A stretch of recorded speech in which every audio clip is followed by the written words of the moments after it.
So I made a fun little Halloween video for a couple of people that I know love Halloween. I met him for the first time this last summer, who came to Utah with my cousin to spend a few days here. I think we spent maybe 3 or 4 days together, and I loved your company, and it's been so much fun keeping in touch with you after you left even. So I'm glad we've been able to keep in touch. And like I said, I know you love Halloween, and you had a couple questions about temples and genealogy and things we do in Utah. And so I'm going to try to answer them in a video. But first, I've got a question for you. When I come downstairs where you guys were staying when you were here visiting me, for the life of me, I cannot keep these doors closed. I'll like close them, and then when I come back down the next day, they're open again. When you guys were here, sleeping in this room, did you hear any noises from the furnace room right next door? Or did you see anything strange? I don't know. I'm still trying to figure it out. But like I said, the doors, they won't stay closed.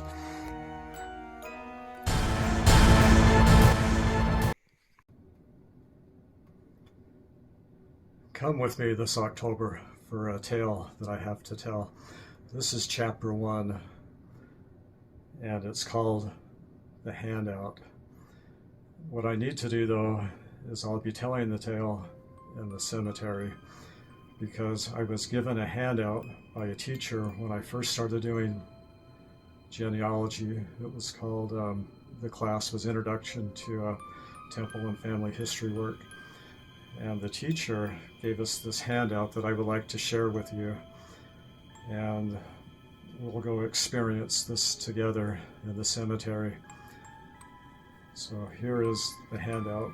Please accept it.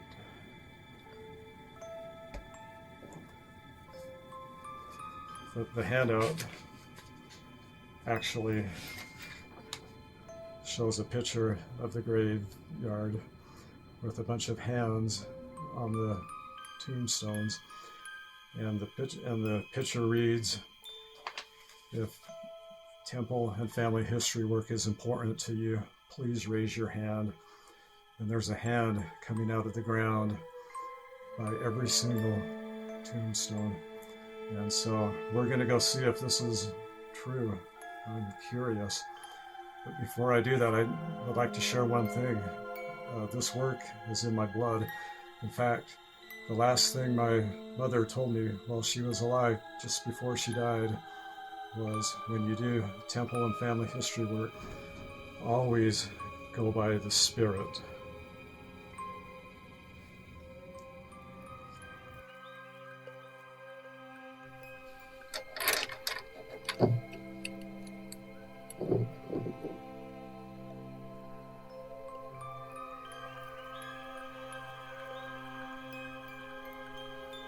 My hand is in for chapter 2. Chapter 2 is the cemetery. Before we go, though, I would like to play the last recording that I have of my mother. I'm just here to bear record of my son's death.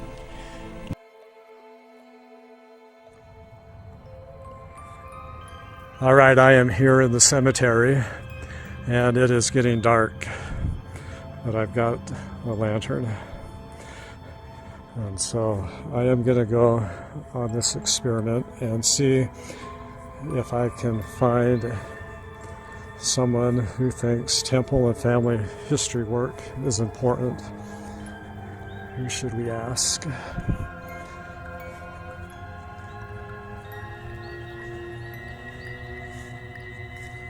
This is kind of spooky.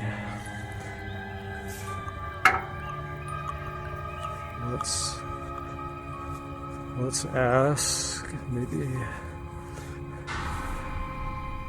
Benjamin Porin. Died in 1923. Benjamin, raise your hand if you think temple and family history work is important.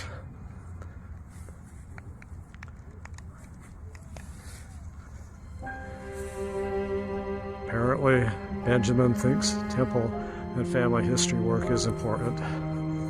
Thanks, Benjamin, for your support of temple and family history work.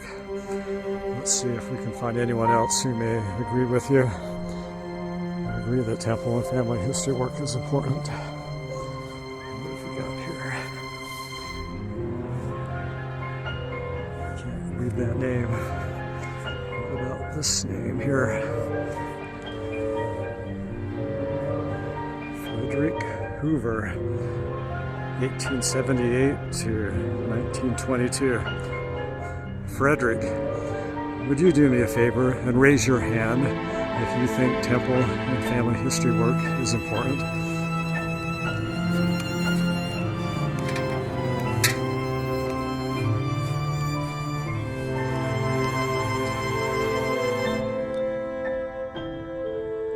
Yes, Frederick Hoover, thank you. Your hand is still up. Did you have a question? Oh, I see. Your wife, Carrie Compton, 1879 to 1920. She passed away a couple of years before you did, it looks like. Oh, you want to be sealed to her. Let's see if she wants to be sealed to you. Not till death do you part, but for time and all eternity. Carrie, would you raise your hand if you think you want to be sealed to Frederick forever and ever and ever?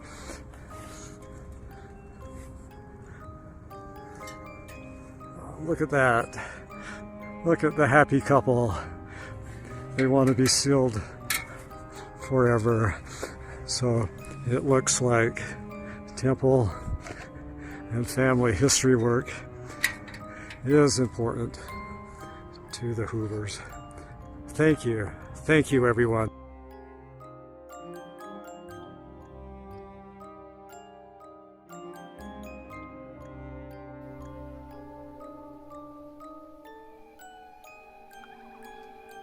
Come and hear about Chapter 3. Chapter 3 is the results.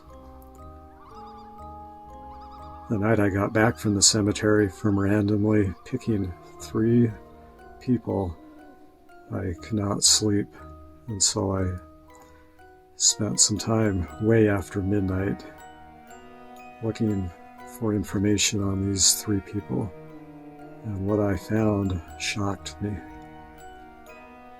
Chapter 3 will be exploring what is there and what is not there of these people's records. And we'll be also going back to the cemetery, this time though in the daytime, because I was really spooked being there at night. But we're going to go back and see if we can find some more information. And then, before I leave you with this introduction, I want to share with you the last words or message that I received from my mother several years after she had passed away. She came to me and was very angry, and she was yelling at me. It was not a pleasant experience. Even though it wasn't my dreams, I woke up thinking that she was still alive, and she was so angry. She was angry because I had not done what I was supposed to do in taking care of my family. And I think she was talking about my brother, who had passed away a few years before she had. And there was some things that needed to be done for him. But then I got thinking, who really is my family? Is it just my family that I was born into? Is it my family that I have now with my children and grandchildren? Is it my ward family or my stake family or the whole world? Who is my family?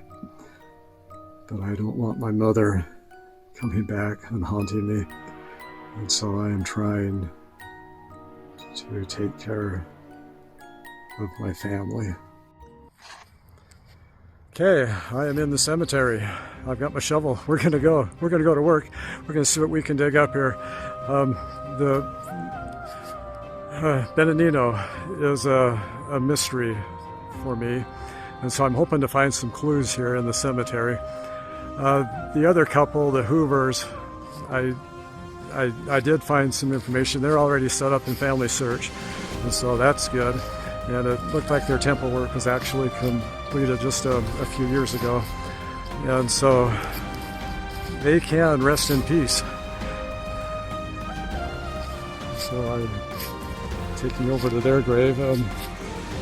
Looks like someone's already been digging some things up here or there. I'm not sure what's been going on here, but all this dirt. Wow. Anyway, I'm not so concerned with them. They're kind of an interesting thing. They died young, and they had a daughter who was 7 at the time, and then the last parent had died, and so she was orphaned and lived with some relatives. She bounced around in between a few different relatives' home while she was growing up, and then she actually had a little bit of information in Family Search in her memory, so I was able to learn a little bit about her. It was kind of interesting, but they can rest in peace. Their temple work is done. However, the Purin's, Benanino, and his grave is just over here. I'm hoping to find some information, and it looks like I found the mother lode. I was hoping there was something on the back of his headstone, giving me some more clues, but there isn't. But what there is are some other Purins right next to him, and so that's what I was hoping for. I actually probably could have gone online and found this out.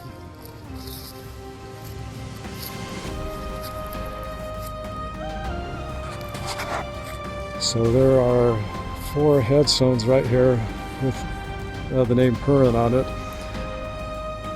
And I think with this, I am going to be able to track him down, and maybe we can get him set up in Family Search. And so I'm really excited about that. So it doesn't look like I'm going to have to be digging and using this shovel. It's right here in plain sight. All right, well, I am going to head back home. I sure appreciate you staying with me this long. Kind of a fun time of year, but well, thanks again. Ow! Dang. Oh, man. Oh, shoot. I hate it when they do that, when they reach out for help like that. Go on me. Oh, that was crazy. All right, whoever you are, who are you? William Cook. Man, there's better ways that you could have asked for some help. All right, we'll see what we can do for you.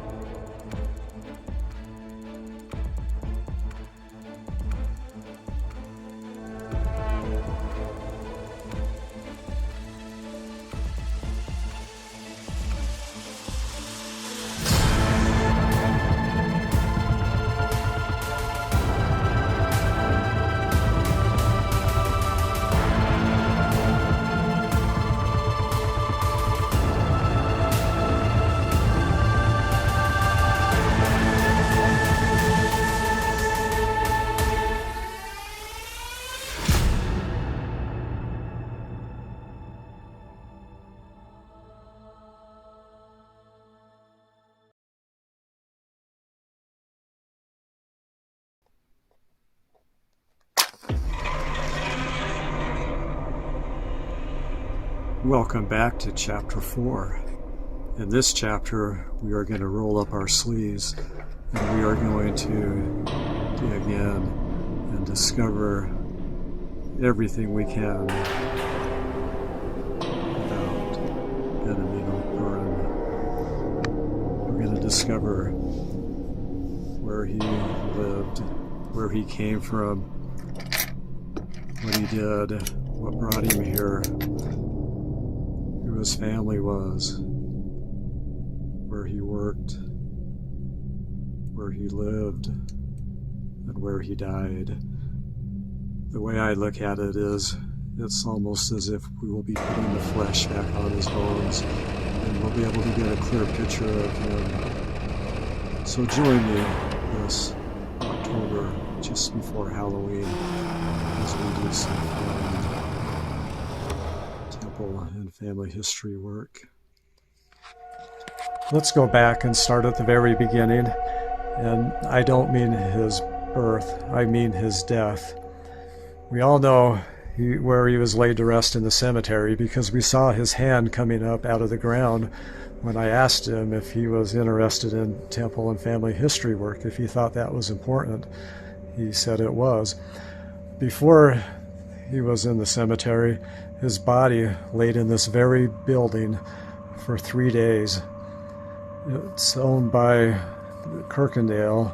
Him and his wife were actually living in this home at the time, but he was the undertaker, and it was the Kirkendale mortuary. But this is where his body was for 3 days. We'll now be going to the next chapter, which is chapter 5, where we'll be discovering a little bit more about him and what he was doing when he was alive. We are here at 28 in Madison, the place where the old hospital was. It's torn down now and been replaced by this other building here. But this is where Benjamin would have passed away, right here at this spot.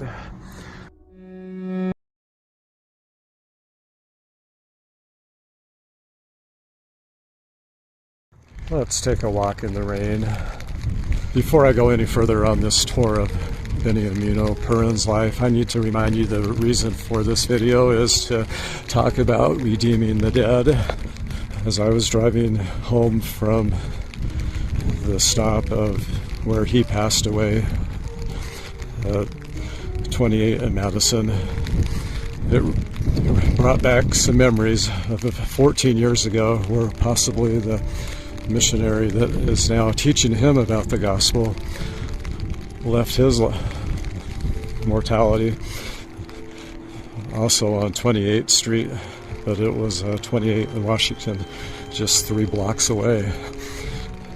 And that's a whole new story. But the Savior, after he left the cross, his spirit went into the spirit world, and he established the gospel being taught into the spirit world. He probably set up his church there, set out missionaries, but in 1 Peter, there's a couple of scriptures that talk about how he went to the spirit world and preached the gospel to the spirits that were dead. So we know the gospel is being preached to the spirits that are dead. And the question is why?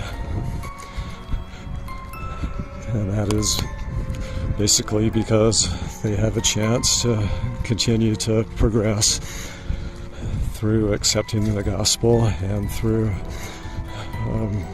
the same process we do here, faith and repentance. And they have a way prepared for them that they can even be baptized and become members of Christ Church. So that is the purpose of the video, is redeeming the dead.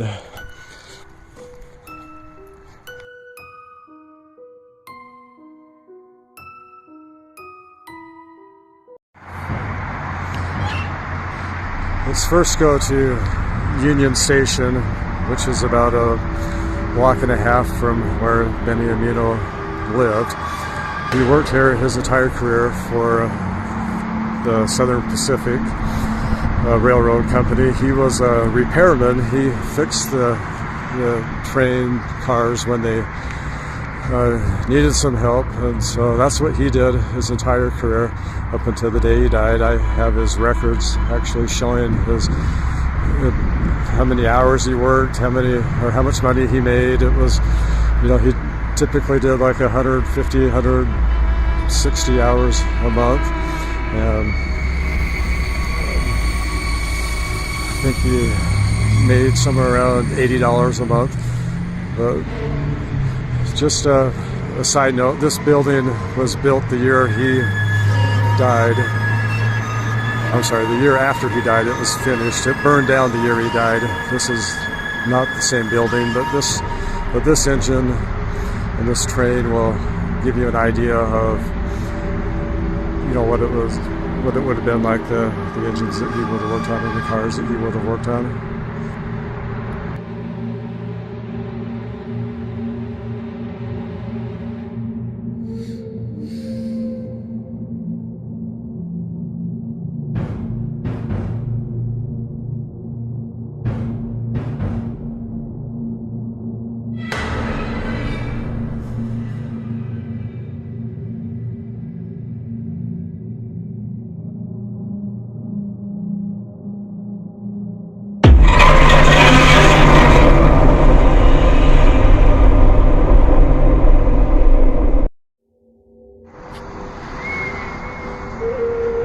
And just across the street from Union Station is the old historic 25th Street. Many of these buildings are the original ones from 100 years ago. And this would have been the street that Al Capone would have walked up and said, "Ogden is too rough of a town for me," when he came to Ogden to see if he wanted to expand his business of racketeering, prostitution, gambling, bootlegging, robbery, murder. He was the leader of the gangs back in Chicago, and he was most wanted by the FBI.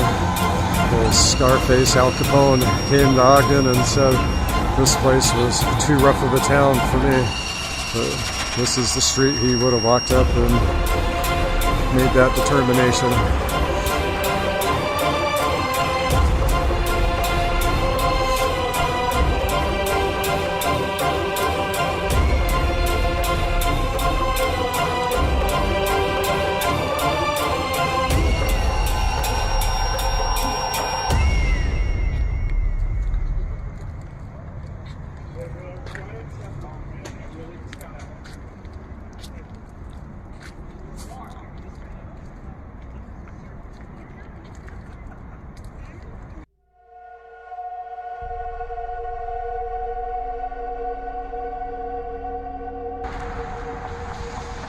There is the old Federal Building. We are on Grant Avenue. As you can see, this is 2351. The first address we have of Beniamino was 2317 Grant Avenue, which is just down the street. These are the original buildings that he would have walked by when he first came into Ogden. There's 2333.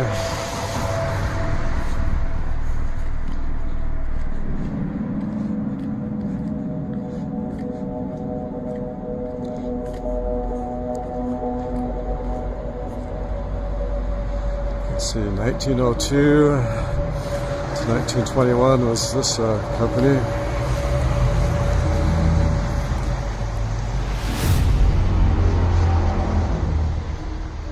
It says it's a historical building.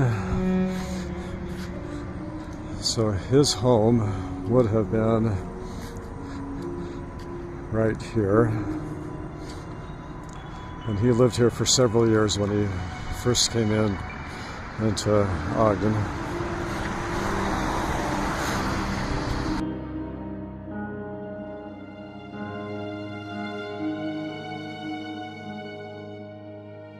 So here's his draft registration card. You can see he went by Ben. Here's the address that we just visited. Here's the birthday that you can see on his headstone. He shows his citizenship as Austrian. A lot of the other Hurons show Italian, and right up in the Alps where they lived, they were right on the border, and so maybe somewhere born in Austria and somewhere Italy. You can see he worked for the Southern Pacific, car repair, and then he listed his nearest relative as Dan Purin, which, if you remember from the cemetery, that's the headstone right next to his. And then there's his signature, Ben Purin. A lot of information here on the draft card. Okay, let's go inside this old Fed building and take a little tour. This is the original wood and marble, which is what Benamino would have seen when he went up here to the window to register for the draft. Excuse me, hello, excuse me. I guess no one's home. Let's go out and take a tour of the outside. The building was completed in 1909. Beautiful building. A little creepy here at night though.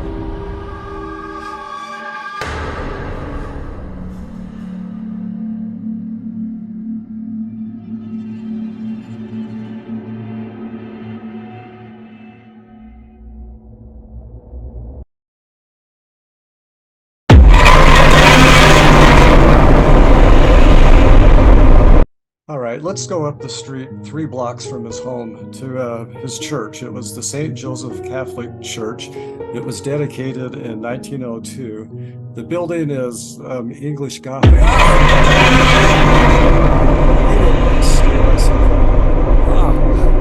Anyway, the building is English Gothic, and it was said the altar inside was handcrafted, and it took 50 to 60 men to assemble it. It's got these beautiful stained glass windows. But anyway, this is where he would have gone to church at. If he went to church, not even sure, but this is his church.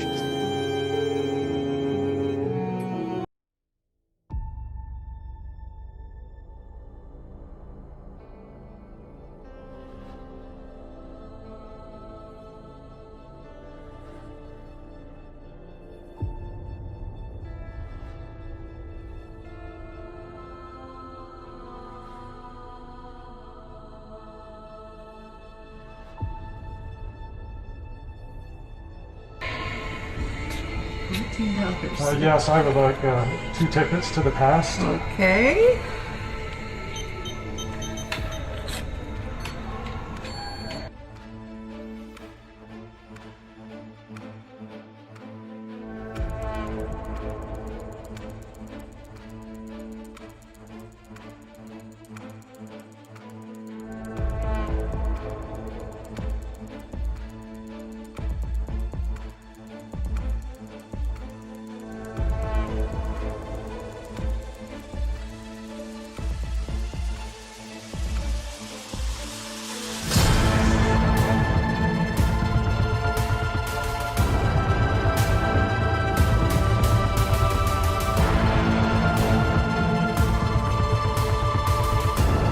Thanks again, Benjamin. I appreciate your willingness to support temple and family history work.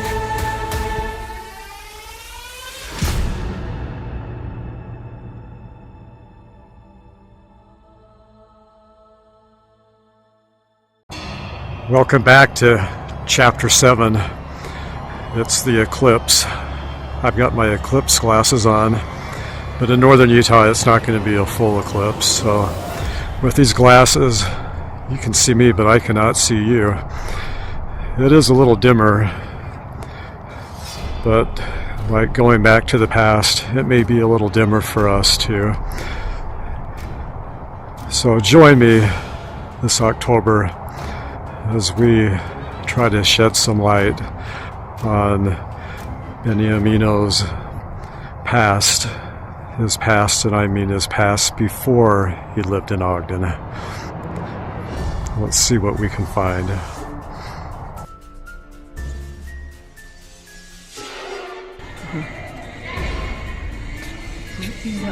Yes, I would like 2 tickets to the past. Okay.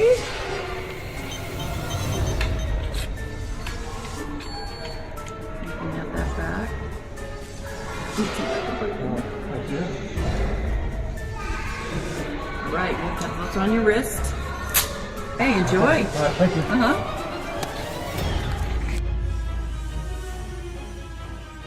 Hey, I got the 2 tickets to the past, and I'm out waiting in the back. This is the back of the train station, and this is the past, back when Benny Obino was alive. This is what it looked like. This would have been the platform along the building here. And I've got a few pictures like any good tourist. Gonna show you a slideshow. So just while I was waiting for the train, gotta take a few selfies, right?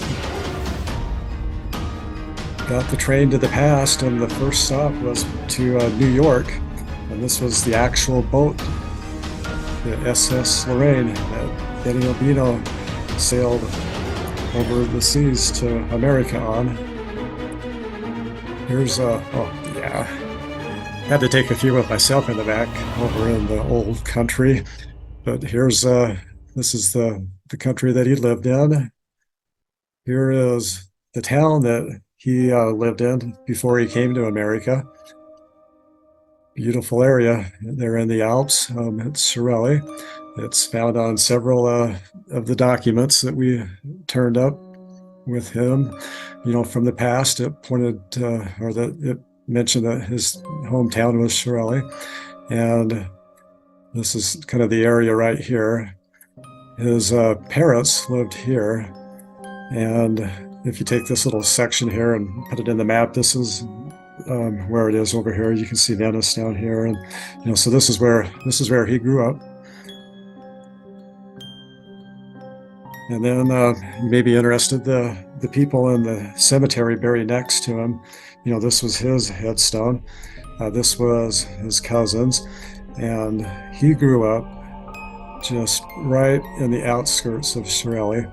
And interesting, I found out that his wife didn't come to America, but she stayed back, and she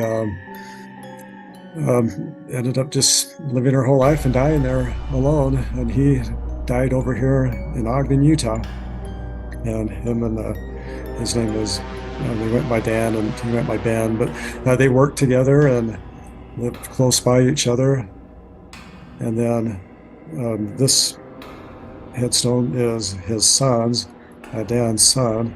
And then this headstone is his son, who was born here in Ogden. So that is a little bit about the people that Benny Obino was buried next to and where they came from.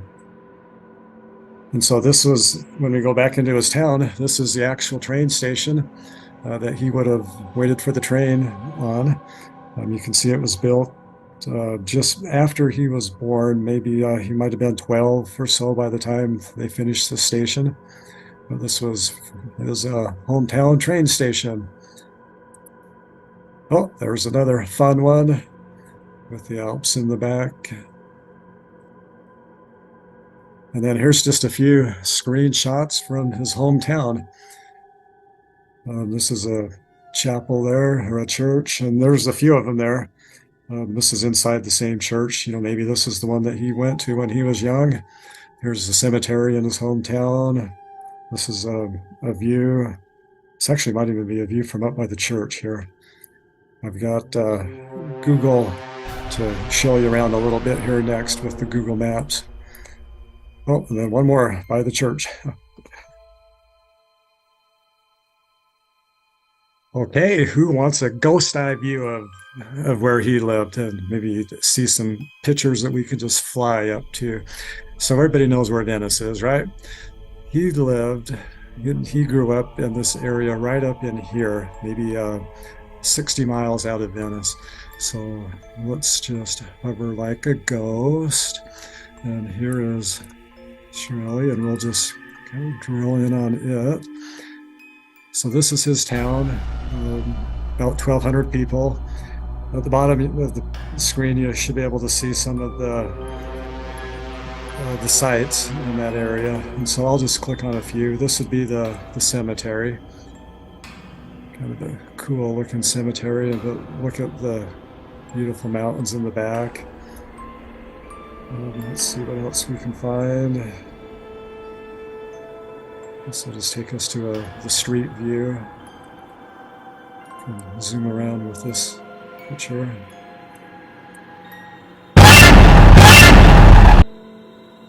Amazing country.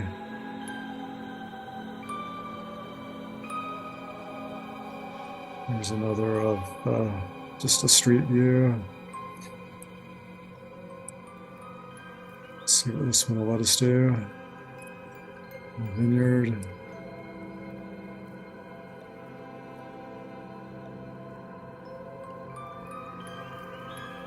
But this will give you an idea about the kind of the town that he grew up in. He must have walked some of these streets, seen some of these buildings, hiked some of these mountains. Okay, let's move on. That's a little bit about his town. You saw where he lived, the area, beautiful area. Well, you ask, what would have caused him to leave? And so there's a couple things. I spent a few hours looking at all the information online. This is Wikipedia. So here you go. Watch this real quick. That took hours to go through all that. I made a lot of notes. I went to several sites. Here's some of my handouts. Let's see if I can make this a little bigger. And so I got a ton of stuff on that. Let me just summarize it real quick, because it would scare you to death if I went through and tried to give you a history lesson of the whole country. A couple of points I was just going to point out. It was right before World War I broke out that he left.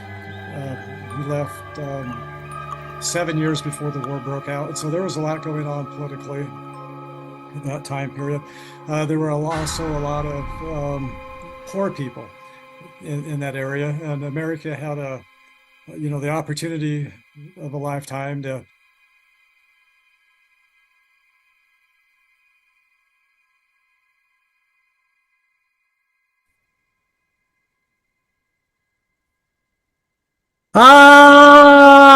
help! I'm alive down here! Help! I'm still alive down here! I'm still alive! Help!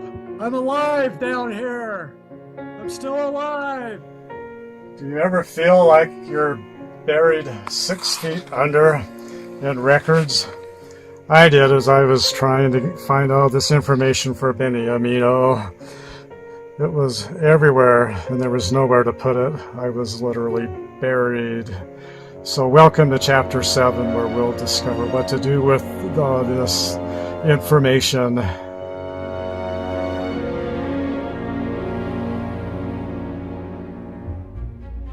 I'm back. I was able to dig myself out of the 6-foot hole I was in, piled up with records on top of me. Luckily for me, I knew of a tool that helped me dig myself out. It's a free tool that's available in Family Search. It's called the Source Box. It's a place where you can put all your records if you don't know where else you want to put them. For example, if you don't have anyone set up in Family Search like Beniamino was, I couldn't attach anything to someone that didn't exist, right? And so luckily I was able to still put these records still somewhere where I could find them and come back for them without having to search for them again and again and again. So as I found these records, I put them into the source box, and then I moved on and looked for other records. And then later, when I was able to finally set him up and find his parents, I attached him to his I set up a file for him and put him in a family, and then I went in and took all the sources and put them in the source box. But rather than just keep talking about this, let me just show you what I did. And so I am going to go to my family search and just show you my source box. So let's watch this quick little video of me doing this.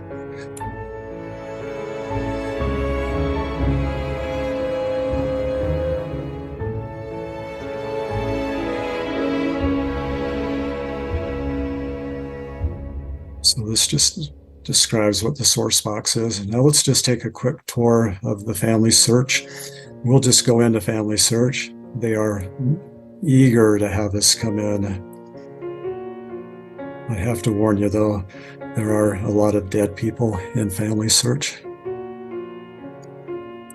Let's just take a quick tour. And then I'm gonna stop and show you my source box. I think you'll like this tool. Okay, so here's the source source box. So here are my sources in my source box. There's the naturalization, my favorite, the death certificate that I found and added in there. Here's his draft registration card, his address, his payroll slips, and then I've got a whole bunch of other ones that I'm going to show you. You know what? Let's get out of here. This place. Let's just get out of here. I'll show you an easier way to do it.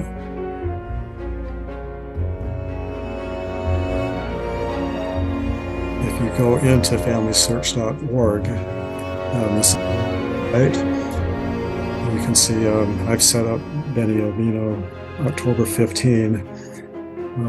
I did find his parents, and now he is part of the family. There is his brother. And once I set him up, I took all the sources that I had found and I added them here to his source, his records. And let me show you where the source box is online. If you just click on your name in the upper right corner and just go down a little bit, you'll see source box. These are all the sources that I've found. And then you can see on the left here, there's, let's click on him. This is a folder that I set up for him. And then as I found the sources, I just threw them in here until I needed them. So here's the source boxes and all the records just to keep me organized. So I am no longer buried. It's no fun when you're buried alive. I hope you use this source box. It's been excellent for me.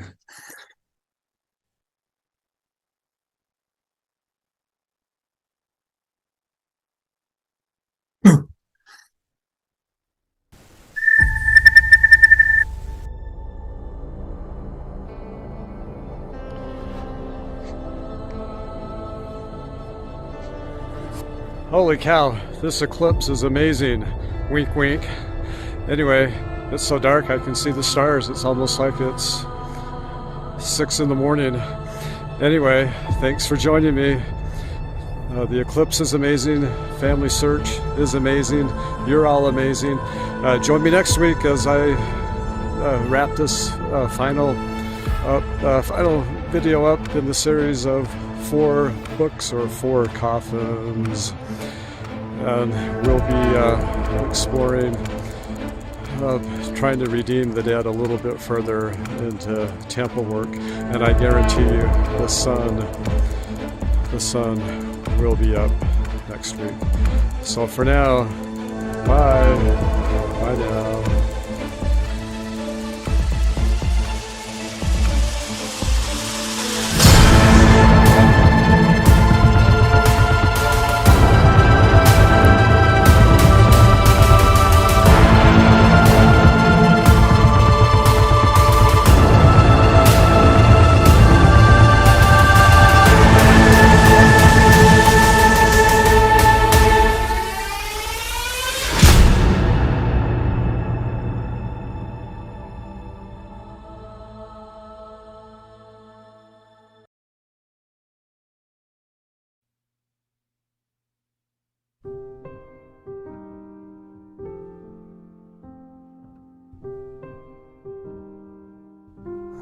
Welcome back to Chapter 8.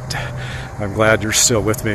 This is going to be my favorite book, and it is the name of the video, as you're aware, is Halloween Meets Temple and Family History Work.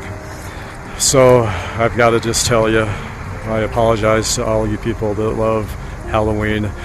When these two meet, I don't think light and darkness can be in the same spot. So join me this October as we watch the sun, or should I say the sun, come up on the temple, and we'll see with our own eyes what it does to Halloween.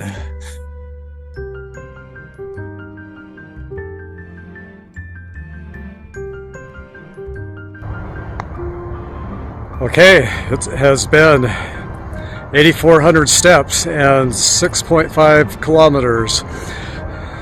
My step tracker I just discovered yesterday on my new phone, so I'm kind of excited about that. But I've been going around and around and around the temple, and this last lap I was so excited because I noticed just a glimpse of the sun coming up.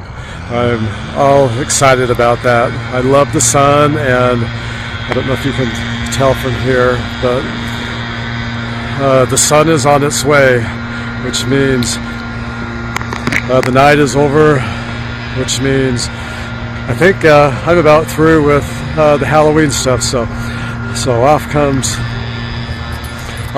the hoodie. Anyway, I was just excited about the sun. Wanted to share that.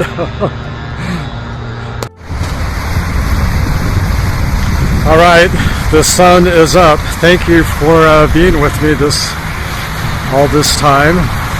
I think I just set the record of walking around the Ogden Temple.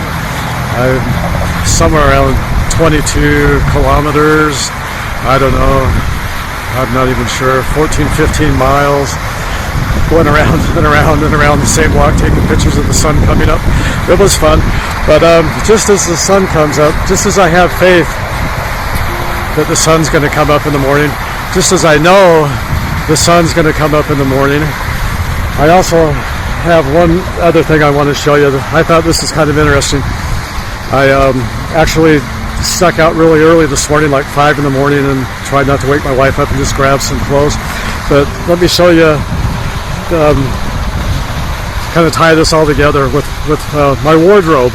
And so I'm going to show you what I'm wearing. You know, obviously I'm trying to imply Halloween is over, the hoodie's coming off, and so just as night goes away, when day comes, when the sun comes, you know, the sun in this story kind of represents the Savior. But let me officially finish the Halloween by taking off this black hoodie, which is kind of cool, my Star Wars hoodie, but that's a whole nother story. Anyway, watch me for just a sec.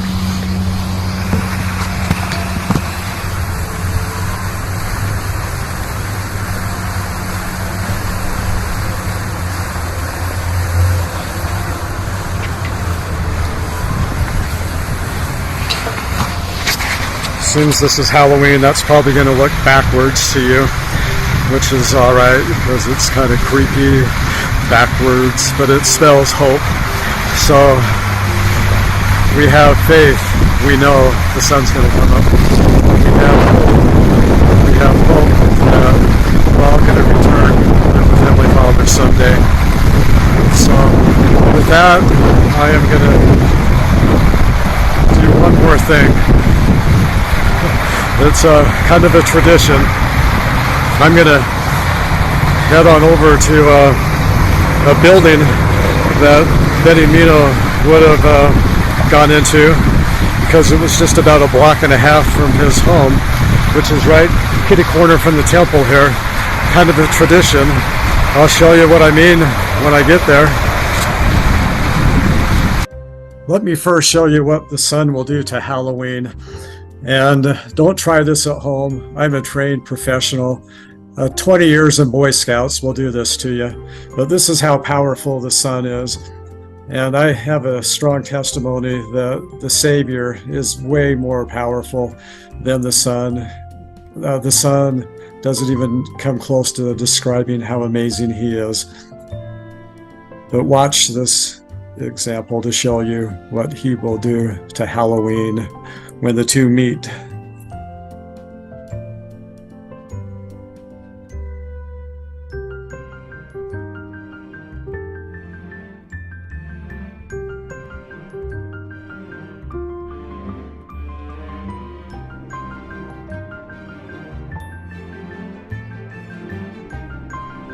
All this quote temple work, it's kind of a local tradition that we just come across the street here to this other amazing building, far better ice cream.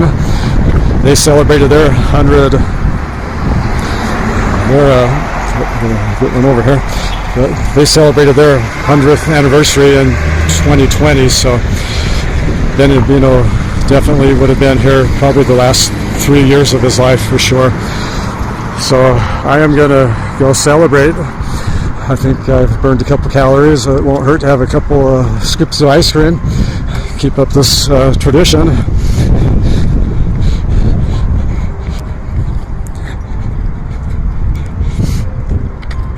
Oh, I thought I was going to be the first one here. Looks like someone else has already beat me. Looks like they've just came from the temple themselves.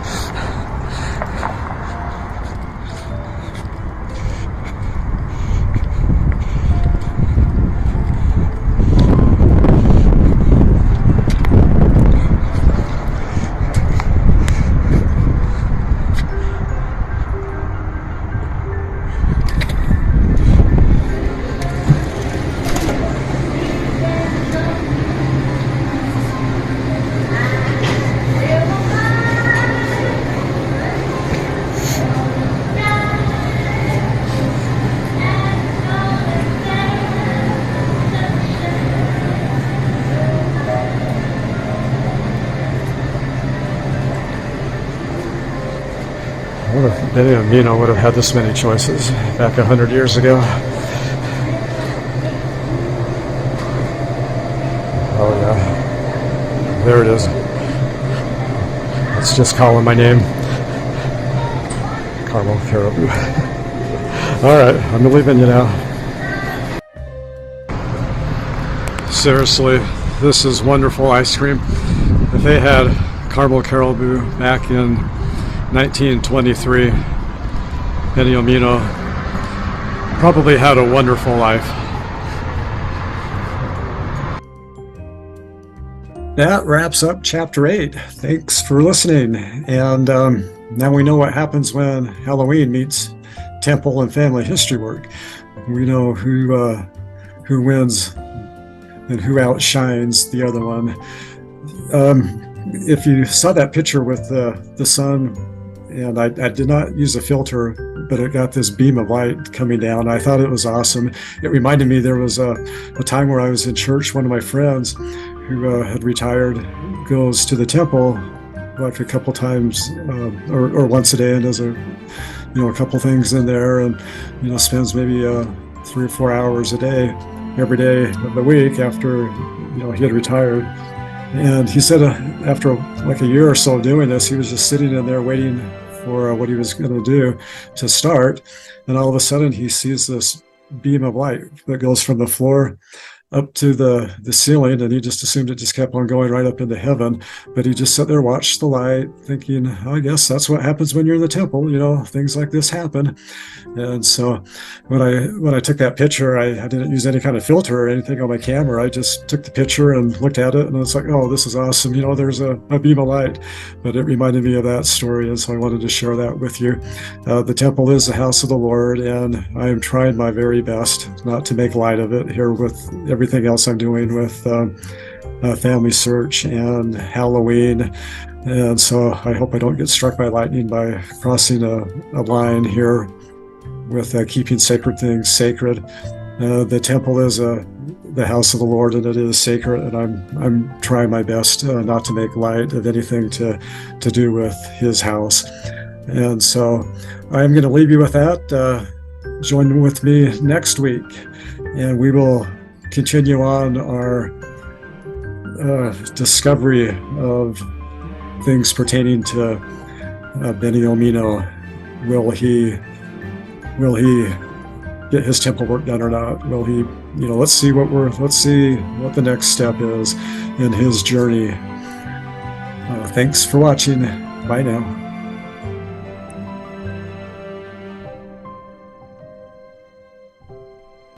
Welcome back to chapter 9, which is the temple. To get to the temple, though, all roads lead through family search. We are going to revisit my family search, and I will show you a couple of things. So, all right, let's do it. Let's see if we can get Beniamino ready for the temple. To do that, we need to first go into our family search. So here is my family search, and I am going to go in.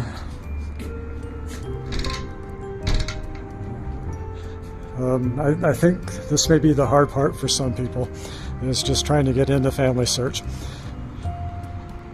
There is some help though for you if you are having trouble getting into family search. No doorknob or door handle on that door. So there is help for you.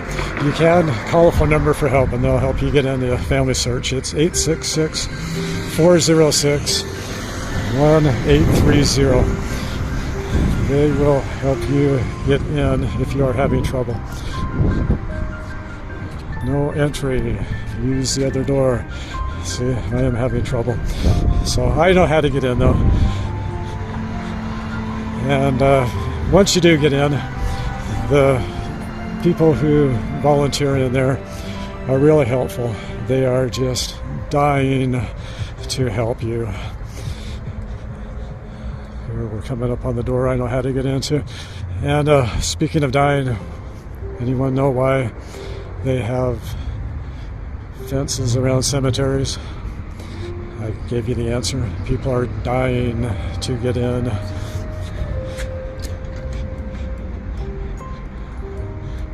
So it's easy to come in. I gotta warn you though, the problem I have once I come in is it's really hard for me to get out. So come on in. When you do come in, you may find some temple opportunities. You'll find spirits that are happy that their temple work has been done. You may find spirits that are kind of sad and lonely and waiting for someone to take them to the temple. And then, of course, you may find some like Beniamino spirits that want to be taken. They're trying to get you to take them to the temple, and they are after you. So don't be afraid of the spirits. Whatever you find, you'll be surprised, but you're not going to know unless you come in and just see what is waiting for you inside your family tree.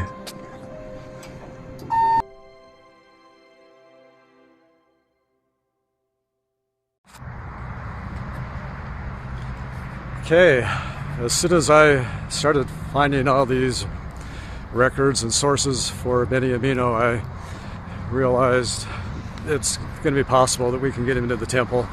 And so I went on and I booked some appointments to go, and I'm on my way to the temple, but I have tried to find a connection to him as a relative, but I cannot. So I am going to the temple for someone in my family who's been waiting probably a little bit longer than him, but I'm not going to break any rules and go through for someone that I shouldn't. So he is going to be at this point waiting for someone in his family, someone in that line that can go ahead and submit his name to the temple, or just take it themselves. So I have done as much as I can for him at this point, and so it's going to be up to his family. He's going to be relying on them to finish up what he needs to have done here on earth. All right, it's going to be a great day.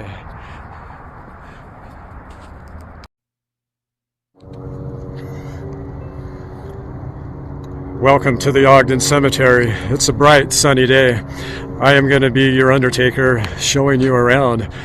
This is chapter 10, the final chapter in this book of Halloween meeting temple and family history work. It's been a fun October. I hope you enjoyed it as much as I have. Well, this chapter we will be looking at what motivates me to do temple and family history work. So join me as we bury this book, or wrap up this body, or close the coffin on Halloween. So enjoy, and thank you for watching. All right, so I am here sitting pretty much on top of Benny Omino. This morning, when I was getting ready for the day, I had the feeling like, you know what I should do is just plot on a map everywhere we've been, all these events, and just try to connect it and see if it means anything. And so here we are. Thanks for watching the video. Appreciate that. I know it was a lot of fun making it. It's pretty important to me, as you can probably tell, temple and family history work. So anyway, I'm going to try to just finish up this little Halloween video by writing on the map where we've been, so you can see where kind of everything fits. Except it's really kind of hard to write with my skeleton hand. Dang. Anyway, you know what? Sorry. I'm just gonna use my my other hand. All right, here we go. So our first stop. Well, I'm not going to put these in any kind of order. So here we are. Here's the train station down in here. This is where he worked.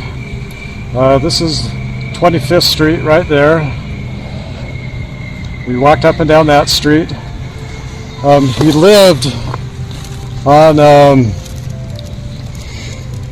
on Grant Street, which is this street here, and his home was right in here. I'm just going to put a dot here. And then here's the Fed building right here that we took a tour of. I'll just make that into a square. And then his other home, which is a field, that was right here. That was right in this area here. And then the church that we walked up, you know what, I am off. Okay. You know what, forget this. I'm off a block here. Forget this block. This is the Fed building right here. So we got the Fed building, we got his house, we got his other house, which are no longer standing. 25th Street, where Al Capone and him walked a lot. And then right up on Adams is where the church, I'm just going to make this into a triangle, what the heck. So that's where the church was that we went. We'll put a cross on it. So that was the church, and he was in the hospital up on Madison and 28th, which is right here. And so I kind of drove around here, walked around here. I told you about where Derek was killed and went into the spirit world. I'm going to put a star on that spot right here, because that was important, about redeeming the dead. That's very important.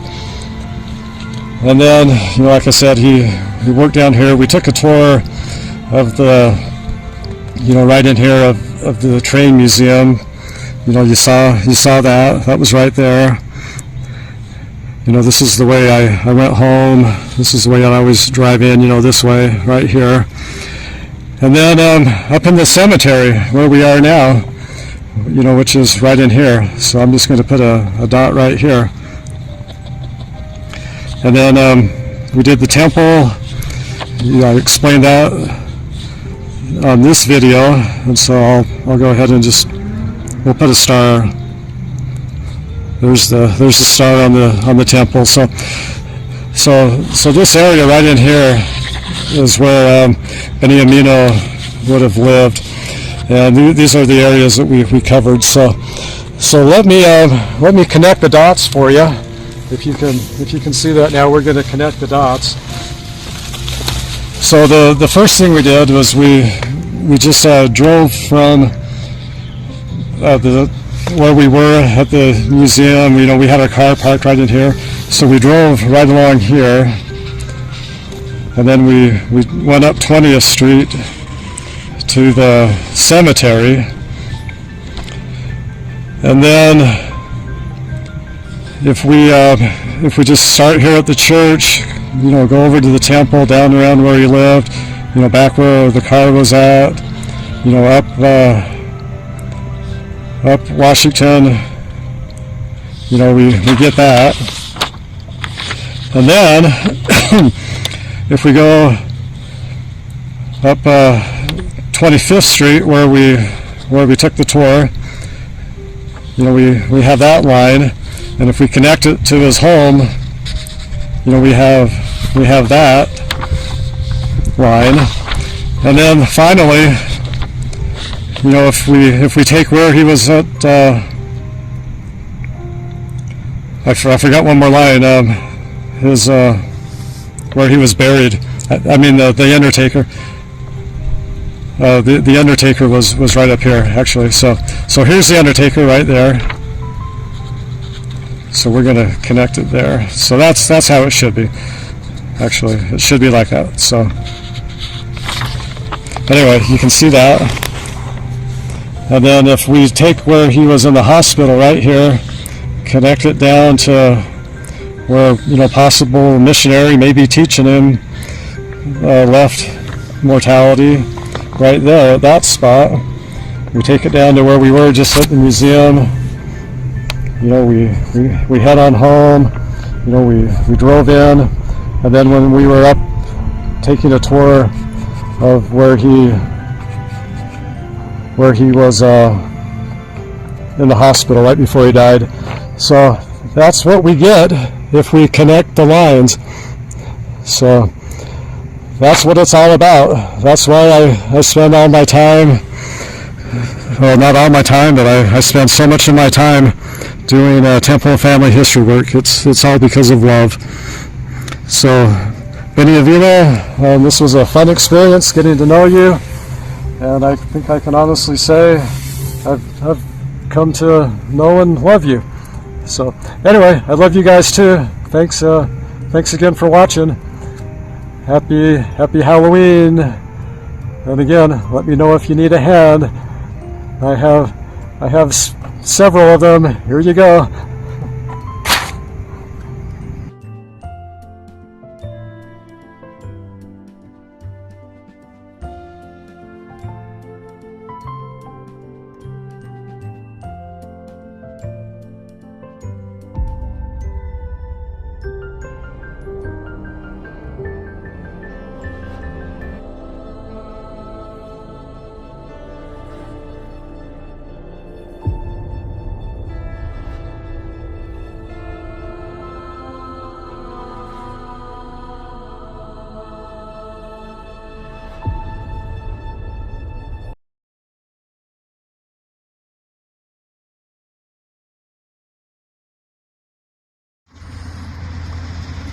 Okay, as you can tell, I'm back in the Ogden Cemetery, and this is the summary.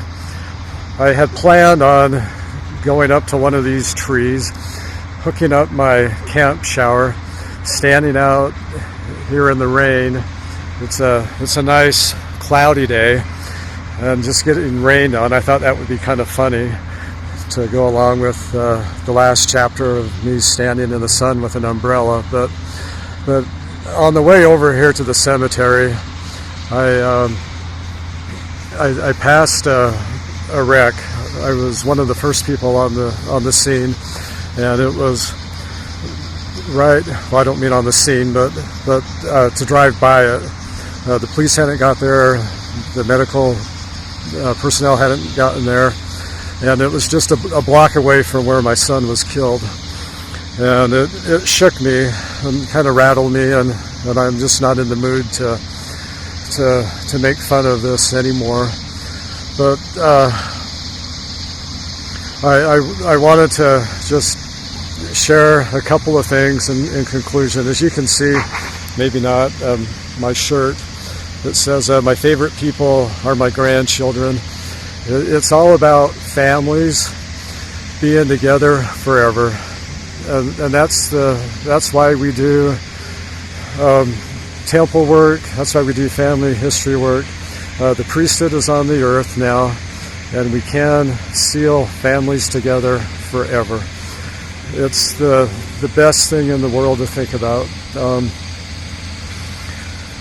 I'm not going to go into it here, but I've had a couple of experiences. I was told right before Derek passed away, just hours before he passed away, I heard the words, Derek's going to go where he can do the most amount of good on his mission. He had just sent in his mission papers to go on a mission. And right before he was killed, I was praying like I never prayed before. It's a long story, but I heard the words in my mind as clear as can be. Derek's going to go where he can do the most amount of good. And I know he's teaching the people on the other side of the veil in the spirit world.